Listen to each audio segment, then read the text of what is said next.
दूसरे दिन शाम को कमांडो जिब्रान भी रेस्ट हाउस में पहुंच गया। दोनों पुराने साथी एक दूसरे से बगलगीर होकर मिले। दोनों ने एक दूसरे को अपनी अपनी दास्तान सुनाई कि उनके साथ क्या क्या गुजरी। कमांडो जिब्रान ने इमरान के दोनों मिशंस की बेहद तारीफ की और कहा, तुमने जो काम किया है वो हर एतबार से काबिल कदर हुब्बुल वतनी के आला जज्बे की अलामत है। इमरान बोला, तुम खामखा तकल्लुफ कर रहे हो, ये तो हमारी ड्यूटी है। सिपाही को हर हालत में अपनी ड्यूटी अदा करनी होती है, ये उसका फर्ज है। जिब्रान कहने लगा, मेरा ख्याल है कि अब हमें यहाँ से सीधा कश्मीर के महाज पर चलना चाहिए। वहाँ के हालात का तकाजा है कि हम वहाँ जाकर जिहाद में शरीक हों और वहाँ हमारी जो ड्यूटी है उसे भी अदा करें। इमरान ने कहा, मैं भी यही चाहता हूँ, लेकिन मैंने एयरपोर्ट की जो रिपोर्ट ऊपर भिजवाई है उसका जवाब सत्तार सेठ के कहने के मुताबिक 1 हफ्ते के बाद मिलेगा। उसके बाद हम यहाँ से निकल सकते हैं। जिब्रान बोला, 1 हफ्ता तो हमें ठहरना ही पड़ेगा। दोनों कमांडो दोस्त बड़ी देर के बाद मिले थे। दोनों का वक्त बड़ी दिलचस्पी से बातें करते गुजरने लगा। 2 दिन, 3 दिन, 4 दिन गुजर गए। चौथे दिन सत्तार सेठ ने रात के 11 बजे आकर बताया कि उनकी रिपोर्ट हुक्काम बाला तक पहुंच गई है। इमरान ने पूछा, क्या वो इस रिपोर्ट से मुतमईन है? सत्तार सेठ ने कहा, वो उस रिपोर्ट से पूरी तरह मुतमईन है और उन्हें एयरपोर्ट के बारे में जो मालूमात दरकार थी वो मिल गई हैं। लेकिन तुम्हारे लिए ऊपर से एक नए मिशन का ऑर्डर आया है। इमरान ने पूछा, नया मिशन? सत्तार सेठ ने कहा, हाँ, लेकिन ये मिशन मेरा ख्याल है तुम्हारे पहले तमाम मिशन से ज्यादा खतरनाक मगर बहुत ज्यादा अहमियत का हामिल है। इमरान ने सवाल किया, क्या मैं पूछ सकता हूँ कि ये मिशन क्या है? कमांडो जिब्रान भी पास बैठा ये गुफ्तगू बड़े गौर से सुन रहा था। इस्लाम के बहादुर जर्नैल हजरत खालिद बिन वलीद रज़ी अल्लाह अन्हु की दास्तान सुनने के लिए आप हमारे चैनल सिरात को सब्सक्राइब कीजिए। इंशाल्लाह आपकी दुआएं साथ रहीं तो ये सिलसिला ऐसे ही चलता रहेगा। और हमारी हौसला अफजाई के लिए आप हमारी वीडियो को लाइक और शेयर जरूर कीजिए। कॉमेंट करके बताइए कि आपको हमारी वीडियोस कैसी लगी। तुमने निकोबार के जजीरे की एटमी रिसर्च लेबोरेटरी को तबाह करके बड़ा कारनामा अंजाम दिया है, मगर तुम्हारे इस कारनामे से ये प्रोजेक्ट खत्म नहीं हुआ। उस लेबोरेटरी में ऐसे न्यूक्लियर वॉरहेड वाले छोटे मिसाइल तैयार किए जा रहे थे जो तैयारों को फजा में निशाना बनाकर इस तरह तबाह करने की अहलियत रखते हैं कि तबाह होने वाला तैयारा अपने हवाबाज समेत न्यूक्लियर ब्लास्ट की शिद्दत हरारत से पिघल कर भाप बन जाए और उसका नीचे न तो मलबा गिरे और न कोई सबूत बाकी रहे। इस तरह भारत हमारे तैयारों को हमारी हुदूद के अंदर भी तबाह कर सकता है, और चूंकि तैयारे का मलबा भी बाकी नहीं रहेगा, इसलिए भारत का ये जुर्म साबित नहीं हो सकता कि उसने हमारी बैनुल-अक़वामी हुदूद के अंदर आकर ये जारहाना इक़दाम किया है। इमरान ने कहा, इसलिए तो मैंने भारत के इस प्रोजेक्ट को हमेशा हमेशा के लिए तबाह बर्बाद कर दिया है। सत्तार सेठ ने कहा, इसकी वजाहत मैं करने वाला था। हकीकत यह है कि उस प्रोजेक्ट का काम कुछ वक्त के लिए जरूर रुक गया है, मगर प्रोजेक्ट खत्म नहीं हुआ। इमरान ने पूछा, वो कैसे? सत्तार सेठ ने कहा, वो ऐसे कि इसी प्रोजेक्ट पर काम करने वाला दिमाग अभी जिंदा है। तुम यूं समझो कि तुमने दरख्त को जरूर काट दिया है मगर उसको जड़ से नहीं उखेड़ा। उसकी जड़ अभी जिंदा है और बहुत जल्द ये दरख्त फिर से उग जाएगा। इमरान ने कहा, मैं आपका मतलब नहीं समझा। सत्तार सेठ बोला, हमारी खुफिया इंटेलिजेंस ने हमें जो रिपोर्ट भेजी है उसके मुताबिक फजा से फजा में मार करने वाले इस खतरनाक न्यूक्लियर मिसाइल के प्रोजेक्ट के पीछे जिस साइंसदान का दिमाग काम कर रहा है और जिसके पास उसका साइंसी फॉर्मूला है, वो न सिर्फ ये कि अभी जिंदा है, बल्कि इस न्यूक्लियर प्रोजेक्ट पर उसने बड़ी गर्मजोशी से दोबारा काम भी शुरू कर दिया है। ऊपर से हमें ब्रीफ किया गया है कि जब तक ये साइंसदान जिंदा है और इसकी खुफिया लेबोरेटरी में काम हो रहा है, पाकिस्तान पर दुश्मन का खतरा मुसलसल रहेगा। हमें यह भी रिपोर्ट मिली है कि उस न्यूक्लियर वॉरहेड रॉकेट का फॉर्मूला साइंसदान ने इंतहाई सिक्योरिटी के पेश नजर किसी जगह लिख कर नहीं रखा हुआ, बल्कि उसने उस फॉर्मूले को ज़बानी याद रखा है और सिवाय उस साइंसदान के दूसरे किसी भारतीय साइंसदान को उस फॉर्मूले का इल्म नहीं। एक रिपोर्ट ये भी है कि उस साइंसदान के साथ एक बंगाली साइंसदान औरत भी उस प्रोजेक्ट पर काम कर रही है। उसको भी ये फॉर्मूला याद करवाया गया है ताकि किसी नागहानी हादसे की सूरत में उस बंगाली साइंसदान औरत की सरकर्दगी में न्यूक्लियर वॉरहेड पर काम जारी रहे। इमरान और जिब्रान बड़े गौर से सत्तार सेठ की गुफ्तगू सुन रहे थे।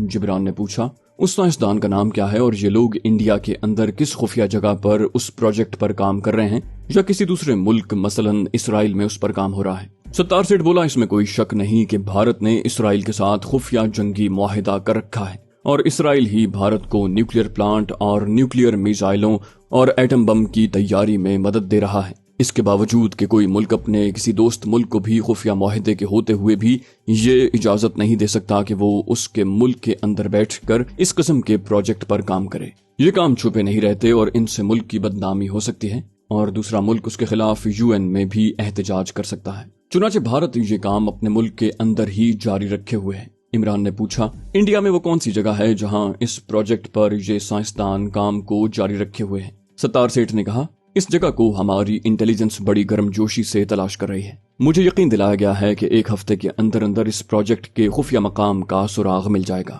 ستار سیٹھ نے اس اہم موضوع پر اپنی بات ختم کی تو کمرے میں خاموشی چھا گئی۔ عمران نے پوچھا، وہ سائنسدان جو اس خفیہ پروجیکٹ میں کام کر رہا ہے اس کا نام کیا ہے اور بھارت کے کس صوبے کا رہنے والا ہے؟ ستار بولا، ابھی مجھے یہ معلوم نہیں ہے۔ میرا خیال ہے کہ جب مجھے اس کے بارے میں مزید بریف کیا گیا، یعنی ایک ہفتے کے بعد، تو اس کا نام وغیرہ سب بتا دیا جائے گا۔ کمانڈو جبران نے کہا، اگر خفیہ نیوکلیئر فارمولے کا علم صرف اس سائنسدان اور اس کی اسسٹنٹ بنگالی سائنسدان عورت کو ہی ہے اور یہ پروجیکٹ اس قدر اہمیت کا حامل ہے تو اس کی سیکیورٹی کا بھی بے حد بندوبست کیا گیا ہوگا۔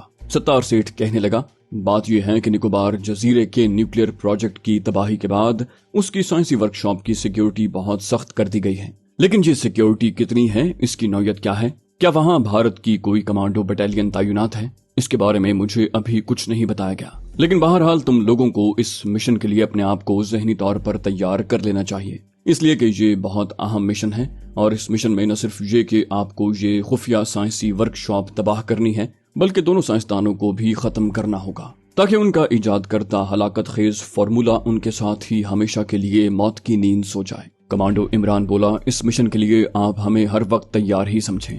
ستار سیٹھ نے کہا، بس ہم یہی چاہتے ہیں، باقی تمام ضروری معلومات آپ کو انشاءاللہ ایک ہفتے کے اندر اندر مل جائیں گی۔ میری اطلاع کے مطابق ہمارے اعلیٰ سطح کے سراغ رساں اس سلسلے میں بڑی سرگرمی سے کام کر رہے ہیں۔ تھوڑی دیر کے بعد ستار سیٹھ اگلے روز آنے کا کہہ کر چلا گیا۔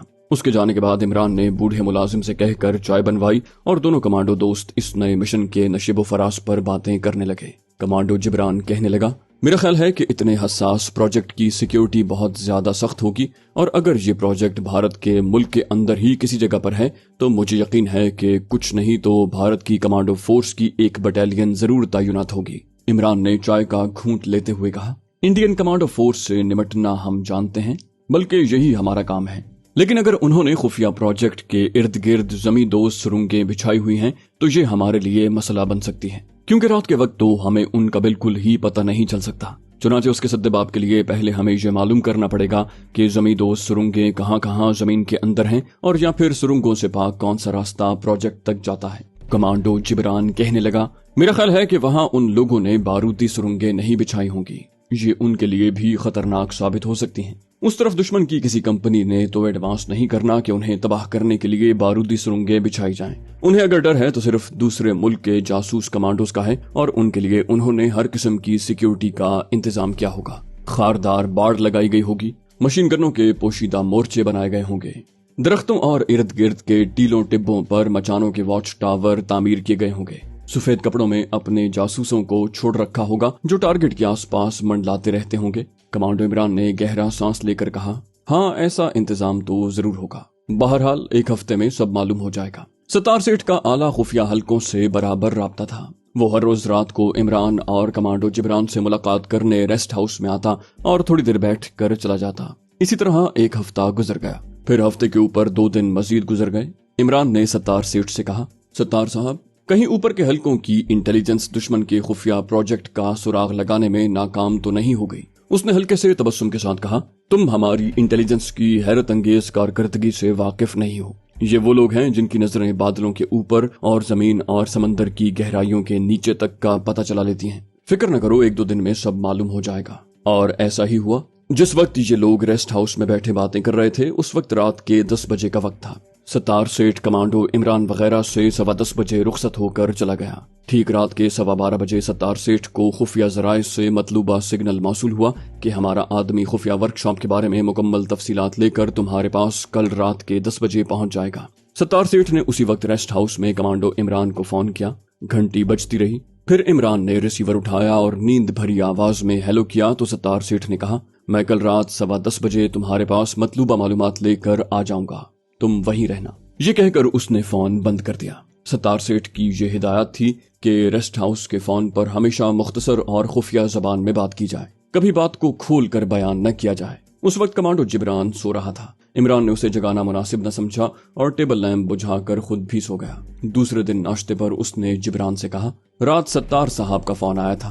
वो बोला, मगर वो तो रात 10 बजे तक हमारे पास ही बैठे थे। इमरान ने कहा, हाँ, वो 10:15 बजे चले गए थे। मुझे उनका फोन रात 12:30 बजे के करीब आया था। और फिर इमरान और सत्तार साहब के दरमियान जो बात हुई थी वो उसने कमांडो जिब्रान को बता दी। जिब्रान बोला, ये तो बड़ी अच्छी बात है, वरना हम एक अजीब सस्पेंस में फंसे हुए थे। इमरान ने चाय बनाते हुए कहा, मुझे यकीन है कि खुफिया टारगेट के बारे में हमारी इंटेलिजेंस ने पूरी मालूमात हासिल की होंगी। जिब्रान ने कहा, ऐसा ही होना चाहिए, और अगर थोड़ी बहुत कमी होगी तो बाकी का सुराग हम खुद लगा लेंगे। इमरान बोला, बहरहाल आज रात को पता चल जाएगा। रात के ठीक 10:15 बजे सत्तार सेठ की गाड़ी रेस्ट हाउस के गेट में दाखिल हुई। इमरान और कमांडो जिब्रान ड्राइंग रूम की खिड़की के पास बैठे उनका इंतजार ही कर रहे थे। सत्तार साहब के साथ गाड़ी में से एक अजनबी भी उतरा, जिसने नस्वारी रंग का ढीला ढाला ठंडा सूट पहना हुआ था। 40-45 साल की उम्र होगी। दोनों ड्राइंग रूम में दाखिल हो गए। सत्तार साहब ने अजनबी आदमी का कमांडो इमरान और जिब्रान से तारुफ करवाया। आप उन्हें मलिक साहब कह सकते हैं। मलिक साहब ने इमरान और जिब्रान का बारी बारी गहरी नजरों से एक मुख्तसर सा जायजा लिया और सोफे पर बैठ गए। सत्तार साहब उसके साथ बैठे थे। उनके बिल्कुल सामने इमरान और जिब्रान सोफे पर बैठे हुए थे। दरमियान में छोटी सी तपाई थी जिस पर एस्ट्रे रखी हुई थी। इमरान ने पहले ही से तीनों खिड़कियों के पर्दे गिरा दिए। ड्राइंग रूम में सिर्फ छत का बल्ब रोशन था, बाकी तमाम बल्ब बुझे हुए थे। सेठ ने किचन में फोन करके बूढ़े मुलाजिम से कहा, बाबा जान, मेरे एक मेहमान आए हैं, हम बैठे बड़ी जरूरी बातें कर रहे हैं, ड्राइंग रूम में कोई ना आए। ये कहकर उसने फोन बंद कर दिया और इमरान से कहा, इमरान भाई, हमारे मलिक साहब इंटेलिजेंस की फुल रिपोर्ट लेकर खुद तशरीफ लाए हैं कि उसे न लिख कर भेजा जा सकता था और न ही वायरलेस पर या रेडियो ट्रांसमीटर के जरिए बताने का खतरा लिया जा सकता था। इस दौरान इंटेलिजेंस के मलिक साहब ने जेब से एक पैकेट निकाल कर सिगरेट सुलगा लिया और उसके हल्के हल्के कश लगाते हुए अपनी लाल लाल पुरस्रार आंखों से कभी इमरान की तरफ और कभी जिब्रान को देखते रहे। ऐसा लगता था कि जैसे उन्हें यकीन नहीं था कि इतने बड़े और खतरनाक मिशन को ये दोनों नौजवान कैसे करेंगे। उनके चेहरे का तासुर बता रहा था कि इमरान और कमांडो जिब्रान में से किसी ने उन्हें मुतासिर नहीं किया। सत्तार सेठ ने तारुफी जुमलों के बाद इंटेलिजेंस के आदमी से कहा, मलिक साहब, आप खुद ही इन्हें जरूरी बातें बता दीजिए, आप बेहतर तौर पर बता सकेंगे। मलिक साहब ने एक कश लगाकर धुआं छोड़ा और सोफे पर इमरान और जिब्रान की तरफ जरा आगे झुककर बोले, क्या आप लोगों का वास्ता कभी वस्ती भारत के जंगलों से पड़ा है? इमरान ने कहा, जी हाँ, थोड़ा बहुत। मलिक साहब ने एस्ट्रे में सिगरेट की राख चुटकी बजाकर झाड़ते हुए कहा, थोड़े बहुत से यहाँ काम नहीं चलेगा, ये थोड़ा बहुत काम नहीं है। इमरान ने कहा, मलिक साहब, हम भारत के सुंदरबन से लेकर सतपड़ा के खतरनाक जंगलाती सिलसिले में कई महीने गुजार चुके हैं। आप इत्मीनान रखें, हम बाकायदा तरबियत याफ्ता कमांडो हैं, कोई फैशनेबल अनाड़ी सयाह नहीं है। आप ये बताइए कि हमें भारत के खुफिया प्रोजेक्ट को तबाह करने के लिए कहाँ जाना होगा? ड्राइंग रूम में एक बार फिर खामोशी छा गई। 7-8 सेकंड तक इंटेलिजेंस के मलिक साहब इमरान और कमांडो जिब्रान को खामोश नजरों से देखते रहे। फिर उन्होंने कोट की अंदरूनी जेब में हाथ डालकर एक तह किया हुआ कागज निकालकर खोला। कागज को अपने सामने तपाई पर फैला दिया, उस पर एक निगाह डाली और फिर इमरान की तरफ देखकर कहा, बंबई के साहिले समंदर से नीचे जुनूब की तरफ जाएं तो 60-70 मील के फासले पर एक जगह से समंदर किनारे को काटकर अंदर जंगल की तरफ चला गया है। जंगल में उसने पहाड़ी टीले के दामन में एक झील की शक्ल इख्तियार कर ली है। जहाँ से समंदर किनारे को काट कर जंगल में दाखिल होता है, वहाँ किनारे से हटकर जंगल में स्याह पत्थरों से बना हुआ एक छोटा सा मंदिर है जिसको राम जी का मंदिर कहते हैं। ये मंदिर कई 100 बरस पुराना है और बिल्कुल खंडर बन चुका है। उस मंदिर से एक बड़ा घना और दुश्वार गुजार जंगल शुरू होता है। ये जंगल इतना घना है कि दिन के वक्त भी वहाँ अंधेरा छाया रहता है। शदीद बारिशों की वजह से जंगल में कई दलदलें और तालाब बन गए हैं जिनमें हजारहा जोंके, सांप और मगरमच्छ रहते हैं। उसमें दाखिल होने का बज़ाहिर कोई रास्ता नहीं है, लेकिन उसमें मगरिब की जानिब बांस के झुंडों में एक खुफिया रास्ता बना दिया गया है जो बांस के गुंजान दरख्तों के दरमियान से होकर एक तंग सुरंग की मानिंद है। ये रास्ता आगे जाकर जब बांस के झुंडों से निकलता है तो वहाँ ऊंचे और घने दरख्तों का इतना बड़ा जखीरा है कि इंसान की निगाहें दरख्तों के अंदर नहीं देख सकती।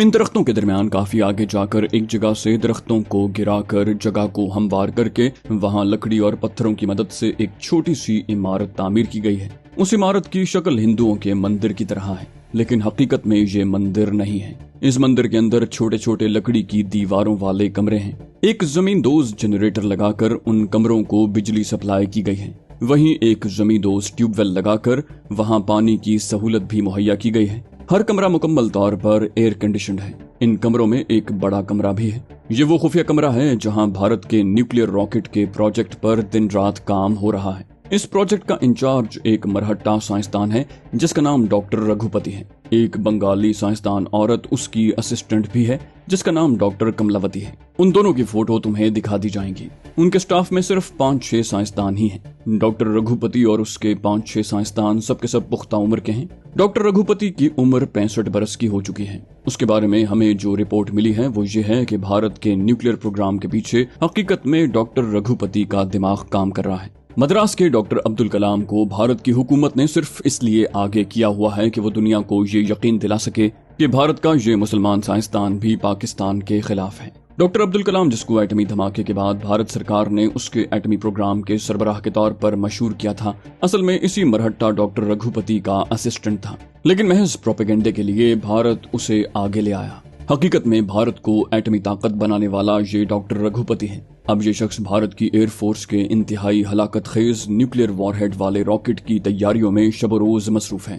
इस न्यूक्लियर रॉकेट के मुताल्लिक आप लोगों को तफसील जरूर मालूम हो गई होगी। इमरान ने कहा, जी हाँ, हमें इस रॉकेट के बारे में पूरी मालूमात मिल चुकी हैं। इंटेलिजेंस के मलिक साहब ने अपने सामने रखे हुए कागज पर लिखी हुई तहरीर पढ़कर कहा, निकोबार आइलैंड में अपनी एटमी लेबोरेटरी बल्कि वर्कशॉप की मुकम्मल तौर पर तबाही के बाद इस मंदिर वाले खुफिया वर्कशॉप में न्यूक्लियर वॉरहेड के रॉकेटों पर असर-ए-नौ बड़ी तेजी से काम शुरू हो गया है। दूसरी अहम बात जो आपको बतानी जरूरी है वो ये है कि न्यूक्लियर वॉरहेड का साइंसी फॉर्मूला किसी जगह लिखा हुआ नहीं है, क्योंकि लिखे होने की सूरत में उसके चुराए जाने का 100% इम्कान था। चुनाचे सिक्योरिटी के पेश नजर ये फॉर्मूला डॉक्टर रघुपति ने याद कर रखा है, इस ख्याल से कि अगर डॉक्टर रघुपति के साथ कोई हादसा हो जाता है और वो अचानक मर जाता है तो ये फॉर्मूला उसकी असिस्टेंट साइंसदान डॉक्टर कमलावती को भी याद करवा दिया गया है। ये दोनों इस खुफिया प्रोजेक्ट के सरबराह हैं और सारा काम उनकी निगरानी में ही हो रहा है। यहाँ रॉकेट नहीं तैयार किए जा रहे बल्कि यहाँ वो न्यूक्लियर मादा तैयार किया जा रहा है जिसकी सारी की सारी मिकदार निकोबार जजीरे की ज़ेरे ज़मीन लेबोरेटरी की तबाही के साथ ही राख में तब्दील हो गई। अब यही मवाद यहाँ फिर से तैयार किया जा रहा है। अगर इस खुफिया प्रोजेक्ट में काम न रोका गया तो ख्याल है कि 2 माह के बाद भारत एक बार फिर पाकिस्तान के खिलाफ इस्तेमाल किए जाने वाले सैकड़ों न्यूक्लियर वॉरहेड वाले रॉकेट तैयार करने में कामयाब हो जाएगा और पाकिस्तान के लिए एक बहुत बड़ा खतरा साबित हो सकता है। कमांडो इमरान ने जब मलिक साहब से वहां की सिक्योरिटी के बारे में पूछा तो उन्होंने कहा, इस किस्म के प्रोजेक्ट पर जाहिर है सिक्योरिटी बहुत सख्त होती है। हमारी खुफिया रिपोर्ट के मुताबिक इस प्रोजेक्ट की हिफाजत के लिए कमांडो किस्म की कोई बटालियन तैनात नहीं है, क्योंकि ये प्रोजेक्ट भारत के जनूबी इलाके के दुश्वार गुजार जंगल में इंतहाई खुफिया जगह पर है। इसलिए वहाँ महाराष्ट्र की पुलिस फोर्स की थोड़ी सी नफरी को ही काफी समझा गया है। मगर ये पुलिस फोर्स कमांडो की तर्ज पर तरबियत याफ्ता जवानों पर मुश्तमिल है। उनके पास खुदकार हथियार हर वक्त मौजूद रहते हैं। झील की जानिब पुलिस फोर्स के खुफिया जगहों पर मशीन गनों के 2 मोर्चे हैं। उनका सुराग आप लोगों को खुद लगाना होगा। लेकिन झील की जानिब से राम जी के मंदिर के खंडर तक चूंकि दलदली मैदान है इसलिए वहाँ कोई मोर्चा वगैरह नहीं। जिब्रान ने पूछा, ये साइंसदान और उनका अमला क्या वहीं रहता है, और अगर वहीं रहता है तो क्या वो कभी छुट्टी पर शहर नहीं जाता? इंटेलिजेंस के मलिक साहब बोले, चूंकि वहाँ हंगामी बुनियादों पर काम हो रहा है इसलिए अभी कुछ मुद्दत तक किसी को वहाँ से बाहर जाने की इजाजत नहीं। उन्हें बाहर से कोई जरूरी सामान वगैरह मंगवाना होता है तो एक हेलीकॉप्टर जो उनकी सप्लाई लेकर हफ्ते में 1 दिन आता है उनकी जरूरत की अशिया ले आता है। इमरान ने पूछा, आप हमें प्रोजेक्ट के चीफ साइंसदान डॉक्टर रघुपति और उसकी असिस्टेंट डॉक्टर कमलावती की फोटो कब दिखा सकेंगे? मलिक साहब कागज को तह करके जेब में रखते हुए बोले, ये फोटो कल शाम तक सत्तार साहब को मुहैया कर दी जाएंगी। कुछ और पूछना हो तो पूछ लो। इमरान ने कहा, जाहिर है हमें इस मिशन के लिए असलहे वगैरह की भी जरूरत पड़ेगी। मलिक साहब ने सत्तार सेठ की तरफ इशारा किया और बोले, सत्तार साहब, इस सिलसिले में आपको हर शय मुहैया कर देंगे। आपको हर किस्म का एमुनिशन सप्लाई कर दिया जाएगा। और कुछ? इमरान ने कहा, बस इससे ज्यादा हमें और कुछ नहीं पूछना। मलिक साहब ने सत्तार सेठ की तरफ देखा और बोले, ओके सत्तार साहब, अब मैं चलता हूँ। सत्तार सेठ ने कहा, मैं आपको गेट तक छोड़ाता हूँ। मलिक साहब ने हाथ से उन्हें बैठने का इशारा किया और कहा, इस वक्त आपका मेरे साथ बाहर निकलना ठीक नहीं, आप यहीं रहें, खुदा हाफिज। और मलिक साहब कमरे से निकल गए।